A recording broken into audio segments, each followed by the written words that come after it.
Cadre non cadre মিলিয়ে 18,000-এর বেশি নতুন নিয়োগ দিবে সরকার। ব্রিফিংয়ে জনপ্রশাসন সচিব।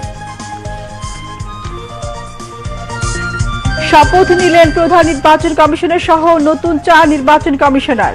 শপথ বাক্য পাঠ করালেন প্রধান বিচারপতি।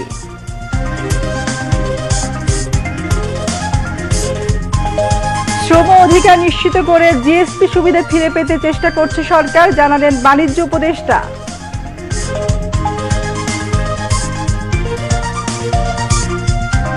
চলতি অর্থ বছরে প্রথম 4 মাসে চট্টগ্রাম বন্দরে কন্টেইনার ওঠানামা বেড়েছে 6.5%। একে ইতিবাচক হিসেবে দেখছেন বন্দর কর্তৃপক্ষ। COP29 জলবায়ু সম্মেলনে 30,000 কোটি টাকার তহবিল গঠনের রাজি অংশগ্রহণকারী দেশগুলো। ঝুঁকিপূর্ণ দেশগুলো এই তহবিল থেকে অর্থ পাবে 2035 সাল পর্যন্ত। এবং অ্যান্টিগা টেস্টে ওয়েস্ট ইন্ডিজের বিপক্ষে 410 রানে পিছিয়ে থেকে আজ তৃতীয় দিনের ব্যাটিংয়ে নামবে বাংলাদেশ। আসসালামু আলাইকুম, আমন্ত্রণ দুপুর 2টা সংবাদে। সাথে আছি আমি নীলুফার জাহান। এতক্ষণ সংবাদ শিরোনাম শুনলেন, এবারে